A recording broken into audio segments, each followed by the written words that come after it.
The bustling atmosphere of a Houston mall in 1996 provided a lively soundtrack of humming lights, whispering air conditioning, and the distant chirping of an arcade. For 5-year-old Daniel and his mother, Martha Carter, it was a typical Saturday. Daniel, with his mismatched red sneakers and a bright orange lace on one of them, a clever way for his mother to spot him in any crowd, clutched a plastic shark tooth pendant. It was his small, comforting talisman against a world that sometimes felt too loud. As they stood at a pretzel stand, Martha let go of Daniel's hand for just a moment to find some change. In that brief 5-second window, the world tilted. When she looked up, the space where he had been was now empty. The bright orange lace, his red sneakers, his small body, all were gone. The sounds of the mall, the carousel's cheerful music, the squeak of shoes, the distant arcade, all seemed to amplify and then recede, leaving her disoriented and panicked. Martha fought to stay calm, calling out his name at first in a measured voice, just as she had been advised. But as the silence stretched on, her calls grew more desperate. She scanned the crowd, her eyes searching for the bright flash of orange, the familiar shock of red, the small boy with the cowlick and the shark tooth. A man in a navy jacket hurried past, his face turned away, a detail she would later recall with a shiver of dread. The mall seemed to swallow her son whole, with no cry, no struggle, just a sudden, deafening void. The security guard, a man named Foster, listened to her frantic story as a fan whirred on his desk. They reviewed the surveillance tapes, but the footage was almost useless. The cameras were positioned to deter theft, not to find missing children. A pillar swallowed half the walkway, a large potted plant obscured another section, and the moving crowd was a field of shifting legs. In one frame, Daniel was a fleeting glimpse of red near the rail. In the next, he was gone, replaced by the ghost-like movements of other shoppers. The final shot showed only Martha, her mouth open, forming his name in a silent scream. As police lights stained the parking lot red and blue, the mall was systematically shut down. Gates were rolled shut, and announcements crackled over the intercom, polite but ultimately unhelpful. At home, Daniel's father, Paul, laid out maps of the mall, circling every entrance, exit, and service corridor, the ink bleeding like bruises on the paper. The spare orange shoelace sat on a table, a small, vibrant token of what had been lost. The years that followed were a long, relentless search. The flyers they posted eventually faded and were taken down. Leads grew cold and died. The detectives' names became as familiar to them as family, each one representing a new hope that eventually fizzled out. Holidays were marked by an empty chair at the dining table, a stark reminder of the son who was missing. The shark tooth pendant, once a symbol of his youthful spirit, was tucked away in a drawer, a silent monument to their pain. Decades later, in a world where strangers shared their lives on a screen, a small glimmer of hope appeared. Emily, the daughter born after Daniel's disappearance, was scrolling through her phone at a coffee shop in Austin. She paused a short video, drawn to a brief moment in the background. In a corner of the frame, a man in a gray shirt reached for a coffee cup, and his sleeve pulled back, revealing a pale, crescent-shaped scar on his forearm. It was a detail her parents had often spoken about, a small, permanent mark from a fall in a park. Her heart pounded in her chest. She then noticed the familiar shark tooth pendant around his neck. Emily's world seemed to stop. She stared at the screen, her finger frozen over the image. The room felt far away. A tremor went through her as she whispered to herself, "Mom, I think I found him." It was a single 3-second clip on a viral video that, after 28 long years, finally brought a lost son back into the light. His name was Daniel Carter, a name documented on a police report from 1996, its blue ink now faint with time. But for nearly 3 decades, the man who now works on car engines outside Austin has been known as David Miller. At 34, he carries the weight of a past he's always running from, his posture slightly hunched as if anticipating a sudden blow. His eyes constantly scan his surroundings before he enters any room. His hands, though rough and stained with grease, are remarkably steady, and people trust them to fix their cars. David is a man of few words, working quickly and quietly, always charging exactly what was agreed upon. He doesn't share stories about his childhood. When coworkers talk about their high school memories or family road trips, he offers a polite smile and lets his silence be the reply. He gives vague answers like, "I wasn't much for school," or "We moved around a lot," and no one ever presses him for more details. But in the quiet of the night, when the garage is empty and the scent of oil clings to him, fragments of his past return as vivid flashes. He sees the glow of carousel lights, hears a woman's voice calling a name that stirs a deep ache in his chest, a memory of a hand letting go, a single red shoe. He dismisses them as mere dreams. Whether he is Daniel or David, he owns very little. He has a cracked wristwatch he's worn since he was 12, a toolbox with a combination only he knows, and a shark tooth pendant so worn it looks like bone. He can't remember where it came from, but touching it brings him a strange sense of calm. He often finds himself tapping it, 1, 2, 3, a mindless, subconscious rhythm. He rents a small room above the garage with just a mattress, a second-hand dresser, and a few unread books. He eats fast food most nights, often catching himself staring at families in the diner, mothers cutting pancakes for their children, fathers lifting toddlers into booths. He quickly looks away, feeling embarrassed by his own intrusive gaze. On Sunday mornings, he walks the silent streets at dawn, avoiding crowds, especially malls, though he doesn't know why. The thought of them makes his chest tighten, a reaction to the faint echoes of squeaky shoes on tile and the smell of pretzels. To his real family, the Carters, Daniel is a memory frozen in time, forever captured as a 5-year-old in old photo albums. A boy with red sneakers, a crooked smile, and a cowlick no comb could ever tame. His sister Emily grew up with the ghost of a brother she never knew, yet she felt a powerful, unspoken connection to him. She has his eyes. When she sees the TikTok clip, she immediately recognizes the way the man in the video tilts his head when someone speaks, a movement she's seen in old home videos. The scar on his right forearm, a faint crescent, confirms her suspicion. Their mother had traced that very scar 1,000 times when he was a boy, kissing it as if to erase the memory of his fall. No one else would notice, but Emily does. Back in the garage, a young coworker named Alex is scrolling through his phone during a break. He laughs and shows the screen to David. "Man, you're trending," he says. It's a TikTok video of an influencer talking to a barista, and in the background, David is shown lifting his coffee cup, his face half turned. The video has thousands of comments. "Who's the guy at the counter?" one reads. "He looks so familiar. That scar, anyone else notice? Somebody find him, feels like a story here."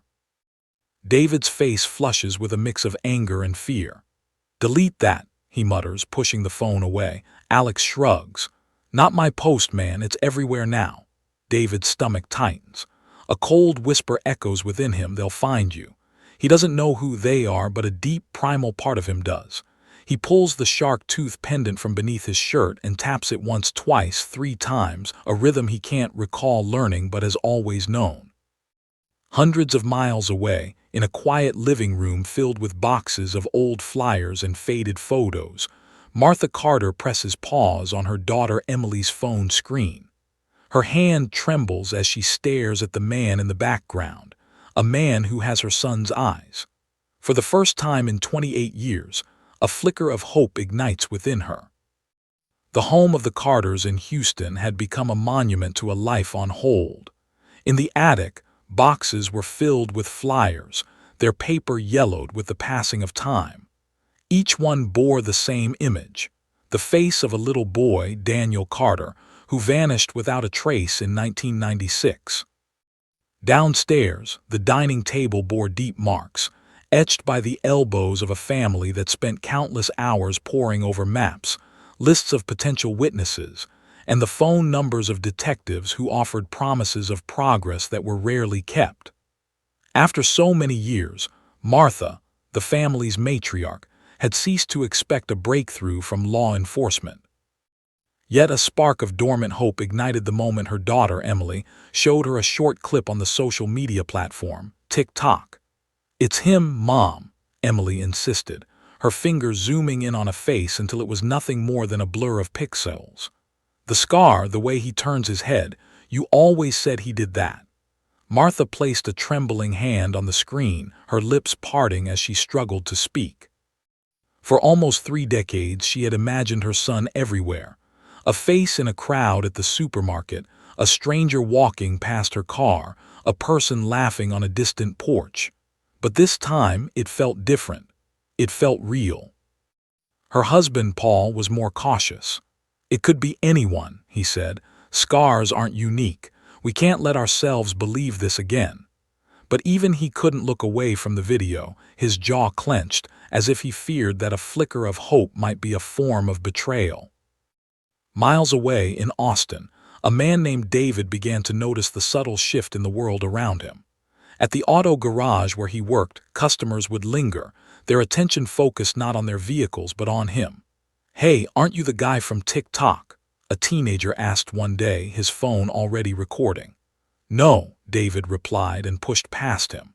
That evening he walked home through the humid, neon-lit streets, his work shirt clinging to his back. He heard footsteps and voices behind him, 2 men joking about finding the TikTok guy.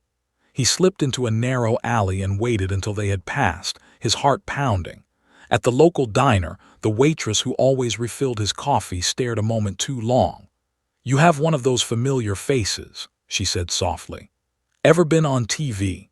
David shook his head, but the shark tooth pendant he wore felt uncomfortably warm against his skin.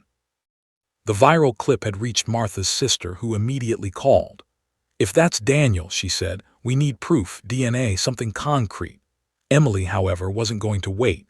She created a new TikTok account and commented on the video, "Does anyone know the man in the background? Please contact me." Within hours, her inbox was flooded. Most of the messages were jokes, some were cruel, but one sent a chill down her spine.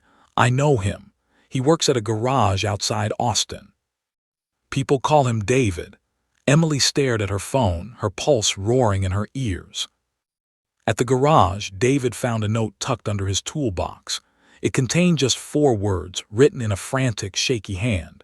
"We know who you are." He looked around, but his coworker Alex just shrugged, and the other mechanics were busy with their tasks. David crumpled the note and stuffed it into his pocket, but the words seemed to sear through the fabric. That night the same dream returned. A carousel organ wheezing out a tune, the sound of coins splashing into water, and a voice calling, "Danny."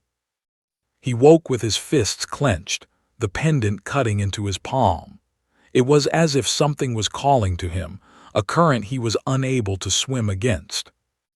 Emily pleaded with her parents to drive to Austin. Paul was hesitant, but Martha's voice was full of a quiet resolve. "If there's even a chance," she whispered. They gathered a few old photographs, the twin shark tooth pendant that had once belonged to Daniel, and the old flyer with his scar circled in red. As they drove down the highway, rain streaking the windshield, Martha clutched the flyer like a sacred text. Emily, in the passenger seat, watched the TikTok video over and over, whispering, "Hold on, Danny. Just hold on." Inside the garage, David finished locking up for the night. The street was empty until he noticed a car parked across the way, its headlights off, with a figure waiting inside. He turned away, but the note in his pocket seemed to whisper again, "We know who you are." He went upstairs to the small room above the shop, trying to ignore the car, closing the blinds and packing. But every time he looked through the slats, the silhouette of the person in the car remained, patient and deliberate. By dawn, the car was gone, leaving only tire tracks on the wet pavement. At breakfast, Alex joked, "Dude, you're famous now. Half the internet wants to know who you are. Some girl even said you're her missing brother." David forced a laugh, but the words felt like a physical blow. He muttered that people would say anything online. Later, however, his curiosity won out. He searched for the post himself and saw the flyer from 1996, scanned and uploaded. The child in the photo stared back at him with a crooked grin, red sneakers, and an untidy cowlick. The caption read, "Have you seen him? For a moment, David felt a wave of dizziness. He touched his own hair. The swirl was exactly the same.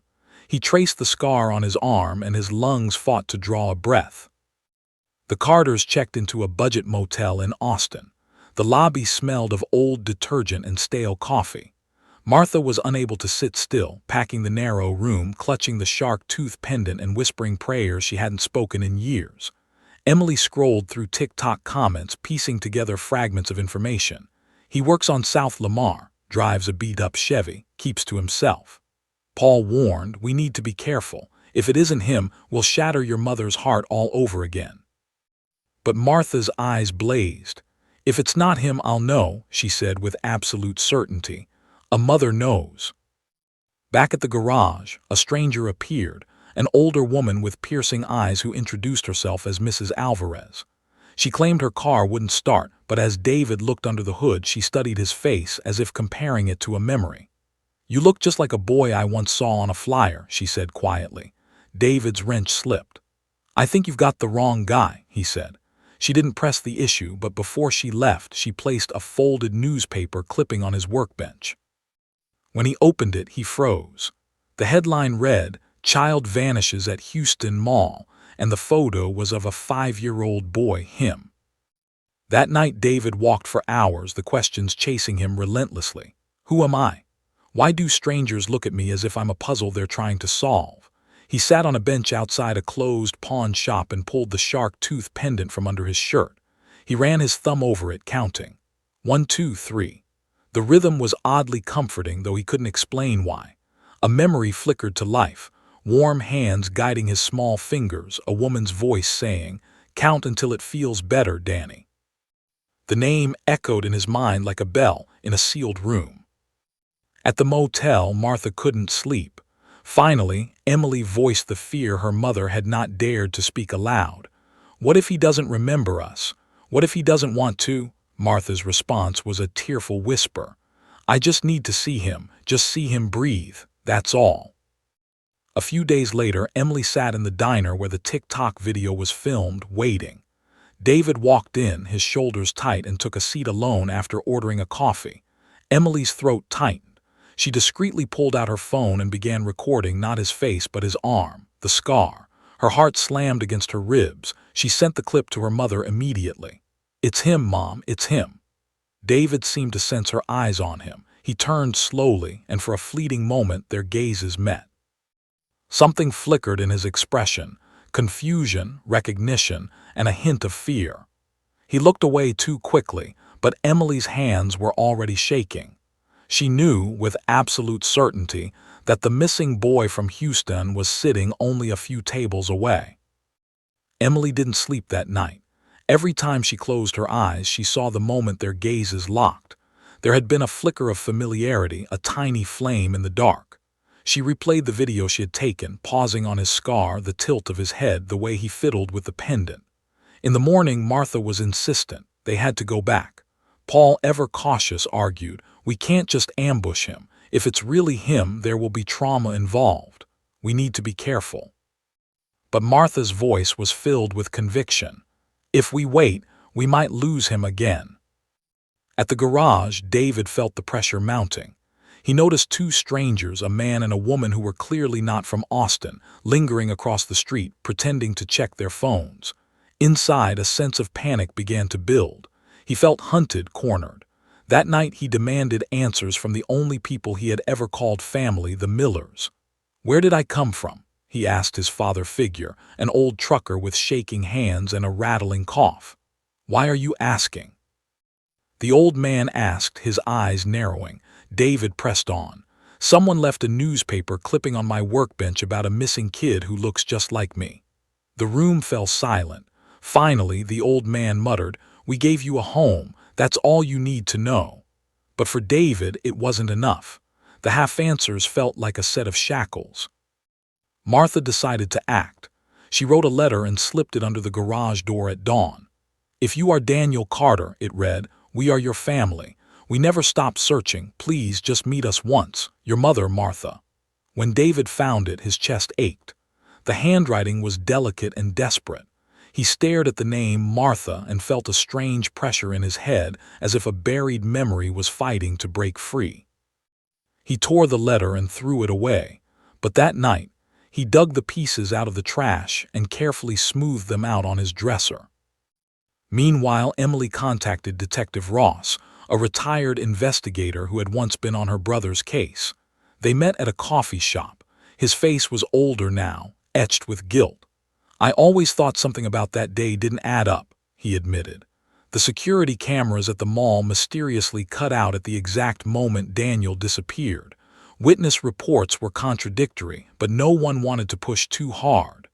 Emily leaned forward. "If he's alive, if that man is my brother, will a DNA test prove it?" Ross nodded. "Yes," he said, "but getting him to agree, that's a different story." That evening, David walked alone, neon signs flickering on the wet pavement. He passed a toy store and saw a miniature carousel horse in the window. His chest tightened. For a brief heartbeat, he heard the wheezing of an organ and felt a woman's hand slip from his own. He staggered, gripping the glass, his breath ragged. When he looked up, he saw his reflection, and behind it, the boy from the flyer.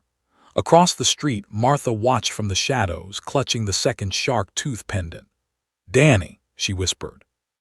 And even though a glass window separated them, David turned his head as if he had heard her.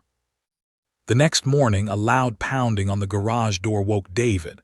Too early for customers, he thought. He pulled on his work shirt and opened the door partway. Standing there was Emily, trembling, clutching an old photo. "Please," she said before he could speak. "I think you're my brother." David froze. The words felt impossible, like a language he shouldn't understand, yet somehow did. He shook his head. "You've got the wrong guy." But Emily pressed the photo into his hand. It showed a boy with a crooked grin, sneakers with mismatched laces, and a shark tooth pendant hanging from his neck. David stared at the picture, then at the pendant resting against his own chest. His throat tightened. Before he could respond, Paul approached from a car parked nearby. "We shouldn't push him," he warned, trying to protect both his daughter and his wife. But Martha stepped forward anyway, her eyes glistening with 3 decades of grief and hope. "Danny," she whispered, not as a question but as a statement. David flinched at the name. Something shifted inside him, a tremor of a buried memory, carousel lights, coins splashing into water, a voice calling Danny through the static. He pressed his palms against his temples, trying to block it all out. "Leave me alone," he rasped, stepping back. "I don't know you." That night, David drank alone in his room. On the table, he had spread the torn letter and the photograph side by side. His pulse hammered.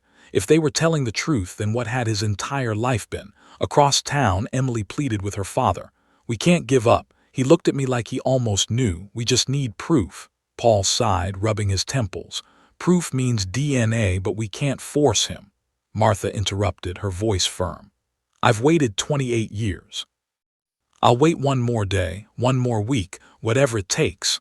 I won't bury him while he's still breathing." Over the next week, the rumors online exploded. The TikTok clip spawned hashtags, #ImAllMissingBoy, Scarman, Daniel Carter. Strangers debated wildly. Some claimed he was definitely the missing child, while others dismissed it as a conspiracy. David couldn't walk down the street without feeling eyes on him. Then a stranger slipped another note under his door. "Take the test. End the lies." Inside was a DNA swab kit, anonymous, purchased online. David stared at it for hours, his fingers trembling. The choice was heavy and suffocating, truth or denial, past or present. Late one night, he finally acted. He swabbed, sealed the kit, and mailed it with no return address. Days crept by. He worked, ate, and slept in fragments. Each clang of a tool in the garage felt like a countdown. When the results arrived, they were sent not to him, but to Emily, who had quietly arranged for a lab to hold the kit until it was claimed. She opened the email on her laptop, her hands shaking, her parents beside her. The screen read, "Probability of maternity, paternity, 99.99%. The room filled with a silence so thick it felt alive. Martha covered her mouth. Emily sobbed. Paul lowered his head into his hands. Their son was alive. But across town, David had not seen the results. All he knew was that headlights cut through the night, illuminating his garage. A black sedan had pulled up and a man stepped out, holding the same newspaper clipping he had once found on his workbench. "Daniel Carter," the man called out. "It's time we talked." In the dim, sterile glow of a garage's security light, a man stood motionless, his silhouette a stark contrast against the surrounding darkness. His suit, though a testament to a formal profession, was visibly worn, his tie pulled loose as if in a moment of exhaustion. He carried no official badge, yet his posture, a blend of weary determination and quiet command, radiated an unspoken authority. David, a wrench clutched tightly in his hand, demanded to know his identity. "The name's Detective Ross," the man responded, his voice a low, steady rumble. "I was on your case 28 years ago." David's grip on the tool tightened and he scoffed, his disbelief a shield against the man's words. "You've got the wrong guy," he insisted, a line he had likely rehearsed for a lifetime of small talk. Ross's gaze held his, unwavering. "People always say that," he replied, taking a deliberate step closer. "But I'm not who you think I am." He then held up a fragile, creased newspaper clipping. The photo on the page showed a young boy, barely 5 years old, his face alight with an innocent, unburdened smile. "You can deny it all you want," Ross continued, his voice softer now, yet more penetrating than before. "The DNA came back. It's already confirmed. You're Daniel Carter." The words landed with the weight of an anvil. The wrench, which had felt like an extension of David's own will moments before, slipped from his fingers, clattering with a hollow echo onto the concrete floor. A sudden, sharp constriction seized his throat, making it impossible to breathe. DNA. The word pulsed in his mind, a single, undeniable truth. Ross nodded, a somber confirmation. "Your sister sent in a kit. There's no doubt left."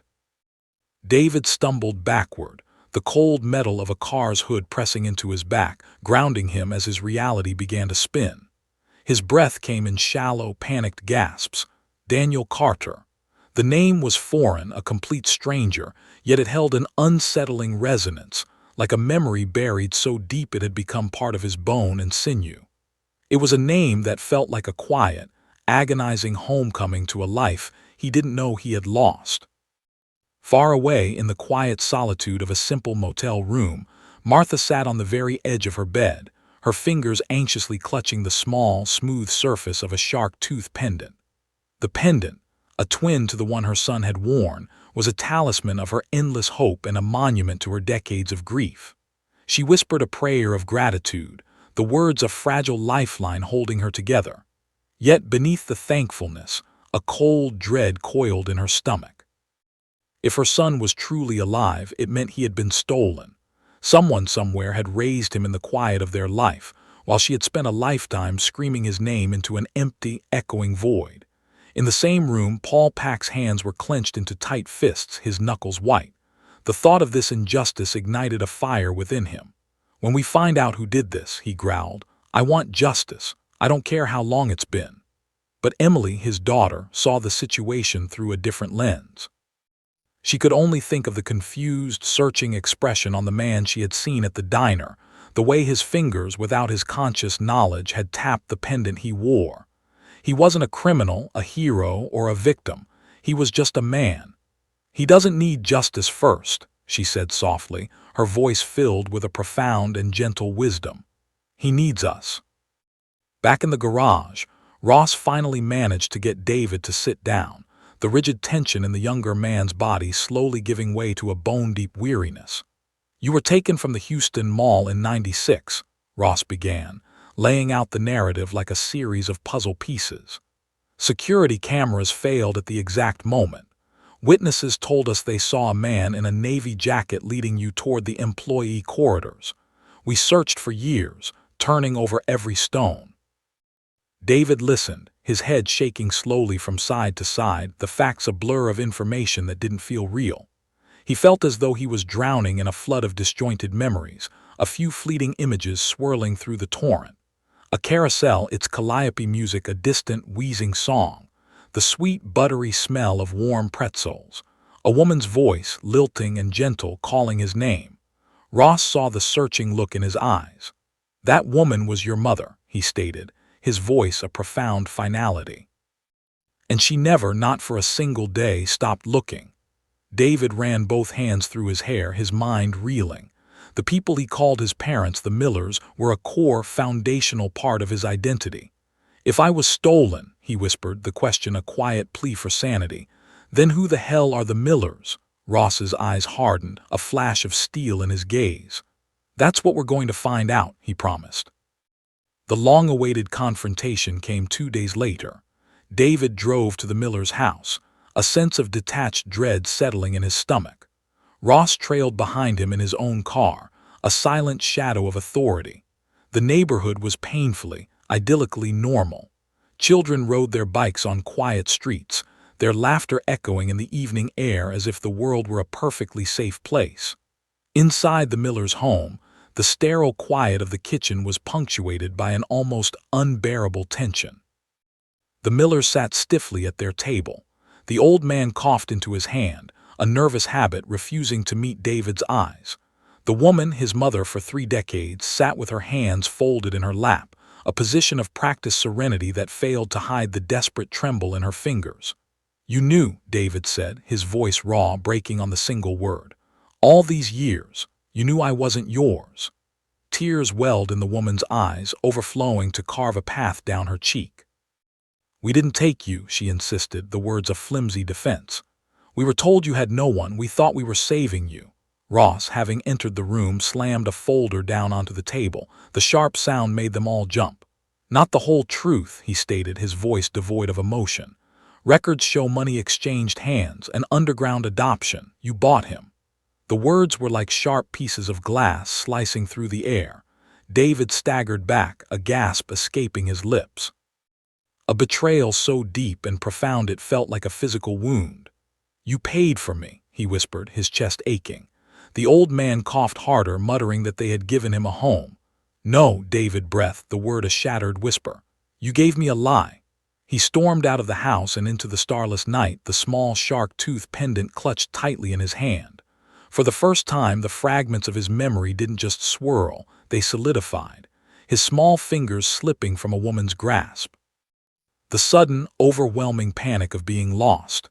A man's hand, large and firm, gripping his shoulder a little too tightly, pulling him into the shadows of an employee-only corridor. The carousel organ, its wheezing melody a haunting backdrop, and his mother's voice, a terrified shriek, shattering the air. Then darkness. David didn't sleep that night.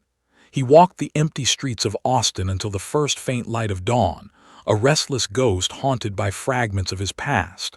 The man in the navy jacket, the smell of dust and oil in a service corridor, a voice telling him to be quiet, to forget. He was an ache in his own body, his mind replaying the moments that had been stolen from him. When he finally collapsed back into his rented room above the garage, he found Martha's letter, her delicate handwriting spread across his dresser. Her words blurred through his tears as he read them again. "We never stopped searching." Later that same day, Ross arranged a quiet, low-key meeting in a city park. He told the Carters the time and place, and they arrived early, clutching old photographs, their hearts pounding in their chests.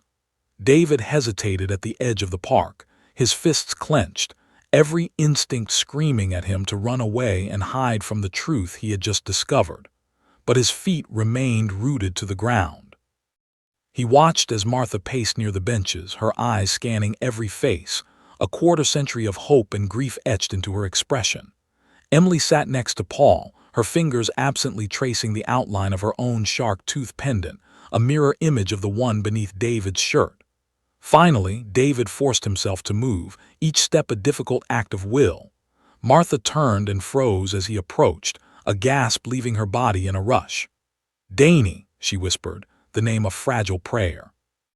For a moment the world seemed to hold its breath. David shook his head, tears brimming in his eyes. "I don't remember," he admitted, his voice cracking with emotion. "I want to, but I don't."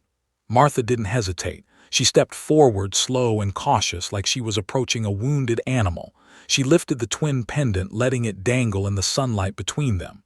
"You had one just like this," she said softly, her voice thick with love and remembrance. "You tapped it when you were scared. 1, 2, 3, I taught you that." David pulled his own pendant from beneath his shirt. Side by side, the twin pieces glimmered. His knees buckled beneath him. The memories came crashing down like a tidal wave, a torrent of sights, sounds, and smells. His mother's face framed by the bright lights of the mall. The sweet sound of her voice singing lullabies. The familiar scent of her hair as she bent down to kiss a childhood scar. He fell into her arms, the dam of emotion breaking. For the first time in 28 years, Martha held her son, and his soul finally found its way home. But the story didn't end with reunion. Ross kept digging, a man on a mission to uncover the truth. He uncovered long-buried files, exposing the existence of an adoption broker who had arranged illegal transfers of children, disguised as placements with reputable charities. The man in the navy jacket had been working mall security that day, and he had vanished weeks later, along with thousands of dollars in untraceable cash. The Millers were never the masterminds, but their hands were far from clean. They had paid for a child they were told was unwanted. When Ross confronted them with the overwhelming evidence, the woman sobbed, begging David for his forgiveness. "We loved you," she pleaded. "We raised you, we didn't know." David's reply was raw, the betrayal still a fresh wound. "You didn't ask," he stated, his voice firm and final. "You didn't care who I really was." Meanwhile, the story, which had been a quiet viral clip, exploded. News outlets picked it up, and the world watched in fascination. Missing Houston boy found alive after 28 years, spotted in TikTok background. The Carters prepared for their first dinner with their son since the 90s. At the table, a comfortable silence filled the spaces between them. Martha studied every line of his face, as if memorizing a map she had once known and lost. Paul gripped his coffee as though afraid the moment itself would vanish if he let go. Emily sneaked glances, her eyes taking in every detail. Finally, David spoke, his voice quiet. "I don't know how to be your son," he confessed, "but I want to try." Martha's tears fell freely, her heart overflowing. "That's all I've ever wanted," she whispered. But just as hope began to settle in, a heavy knock echoed through the room. Ross stood at their motel door, his expression grave. "The man in the navy jacket," he said, his voice serious. "The one who took Daniel. We found evidence that he's still alive, and he may know exactly why Daniel was chosen that day." The room went silent, a profound stillness settling over the family because the mystery wasn't over. It had only deepened. Detective Ross placed the case file on the motel table, its contents spilling out in a chaotic mess. Faded photographs, bank statements, and the charred remnants of notes lay scattered across the surface. While the rest of the Carter family huddled together, David remained apart, his arms crossed over his chest, as if the physical distance could shield him from the painful truth. Ross explained that the man in the navy jacket was Harold Keene, a security guard at a Houston mall in 1996. He had vanished just 2 weeks after Daniel did. They now understood he was a key figure in an illicit adoption ring, selling children for money to desperate families. Martha's hand trembled over the picture of the man, his face blank and devoid of emotion. "He took my son," she whispered, her voice barely audible. Ross's expression was grim. "But here's the thing," he said. "Keene is still alive. He's retired and living under a false name. We've managed to track him down to a trailer outside Dallas." A heavy silence fell over the room. Paul was the first to speak. "After all these years, we can finally ask him why," he said, his voice a mix of hope and sorrow, but David recoiled. "Why? What good does that do? I don't need answers from him." Martha, however, looked up with a desperate plea in her eyes. "I do," she whispered. Days later, the meeting was arranged in a cold, sterile interview room at a police station. The air hummed with the fluorescent lights. David sat across from Keene, who was now a frail, bald man, though his eyes still held a sharp, calculating glint. A smirk spread across Keene's face. "So the boy survived," he sneered. "I guess you got your fairy tale ending." David leaned forward, his hands clenched into tight fists. "Why me?" he demanded. Keene shrugged with a chilling nonchalance. Easiest target, he said. A moment's distraction, a mother digging for change, that's all it takes. His words were like a physical blow meant to inflict maximum pain. Martha gasped, tears streaming down her face, but Keene wasn't finished. And because the Millers could pay, it was just supply and demand, sweetheart. You were just inventory. David's chair screeched loudly as he shot to his feet, a wave of pure fury washing over him. For a moment it seemed as though he would lunge at the man. Ross intervened, placing firm, steady hands on David's chest to hold him back. "Don't," he said. "He doesn't deserve your anger." That night Keene's cruel words haunted David. Inventory. He stared at his reflection in the motel mirror, his fingers tracing the scar on his body as if the mark held the full truth of his stolen life. Emily entered the room quietly and sat on the bed with him. She didn't say anything at first, just her presence offering a silent comfort. After a while, she spoke. "You're not inventory. You're my brother. You always were." Her words were a dam breaking. David's deep, guttural sobs filled the room, the sound of decades of silence finally cracking into a torrent of emotion. Emily wrapped her arms around him, holding him tight. For the first time, he allowed someone else to share the immense weight of his pain. The next morning, David walked with Martha down a quiet street. She studied his face as if trying to memorize every detail of the person he had become. Finally, she asked the question that had been eating away at her for years. "Do you forgive me for letting go of your hand that day?" David stopped. The question hung in the air like smoke. He opened his mouth, but the words got caught in his throat. He looked at his mother, her eyes rimmed with red from decades of tears, from countless nights replaying that single, fateful moment. He swallowed hard. "I was 5, he said softly. "I don't remember much, but I remember you held on until the very last second. You were pulled away from me. That's not your fault." Martha covered her face, her body shaking with sobs. David placed a trembling hand on her shoulder. "You don't need forgiveness. You need peace. And so do I." For the first time in nearly 3 decades, Martha let out a long, shuddering breath, as if she were finally able to breathe again. That evening the family ate dinner together. It was a simple meal of takeout containers on the motel table, but to Martha it felt like a feast. Emily told stories about growing up, slipping in jokes she hoped would lighten the mood. Paul sat in quiet contemplation, watching his son's every movement as if mapping the years that had been stolen. Midway through the meal, David set down his fork. "I don't know how to fit into this family," he said, his voice quiet but firm. "I've lived a life apart for so long, but I want to try if you'll let me." Paul's voice cracked with emotion. "That's all we've ever wanted." Emily reached across the table, linking her pinky with his in a silent, childlike promise. "We'll figure it out together." Later that night, David opened the dresser drawer and looked at the pendant he had carried his whole life. Martha placed the twin pendant beside it. For the first time, the two halves were reunited. "They were always meant to be together," Martha whispered. David touched both pendants, tapping them in his familiar rhythm. 1, 2, 3. The old habit, once a source of loneliness, now carried the sweet echo of belonging. The next morning, he walked alone through the city. People still recognized him, the tick-tock man, the boy from Houston, but he wasn't running anymore. He stopped at a playground and watched children laugh as they climbed on a swing set. For a long moment, he just stood there, listening to the pure sound of what could have been. Then he took a breath, steady and certain. His life may have been stolen, twisted, and sold, but it was his again. Back at the motel, Emily scrolled through her phone.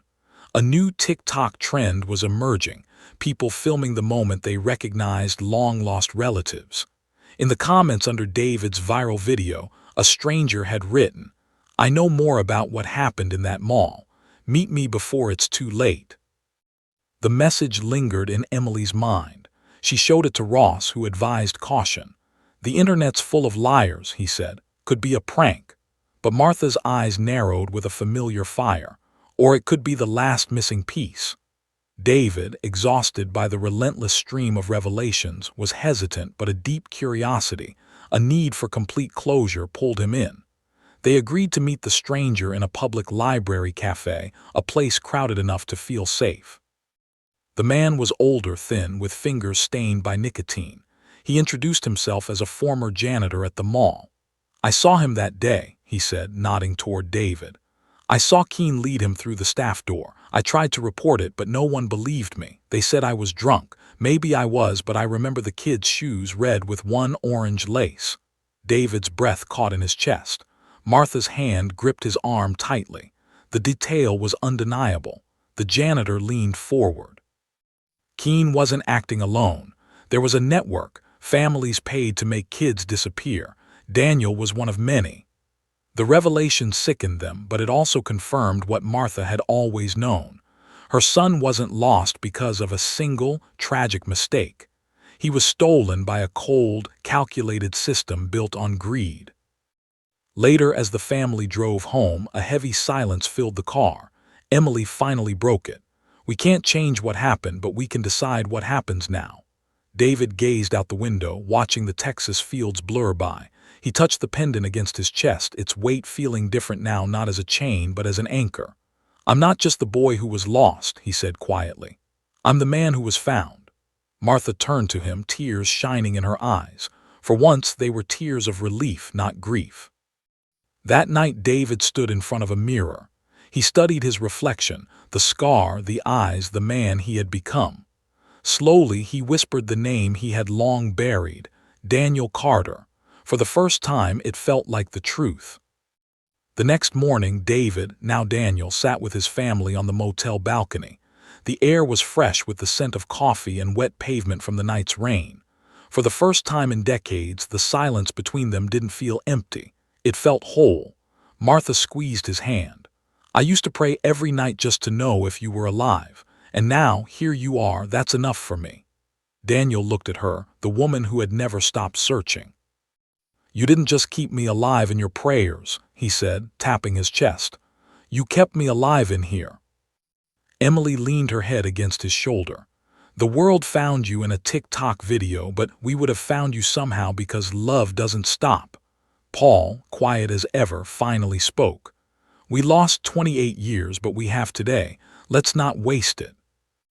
That evening, Daniel walked alone to the edge of the city. He passed a playground where the laughter of children floated into the night.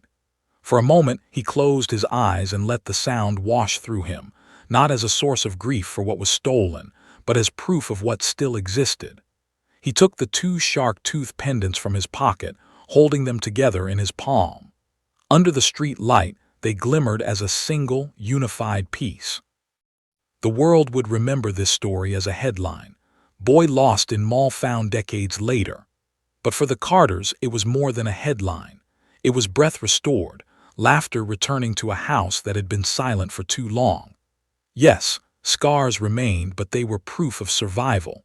And though Daniel could never rewrite the years stolen from him, he could write what came next with his family, no longer in the shadows, but in the light. Because once a mother lost her son in a crowded mall, and decades later, the world watched as love found him again.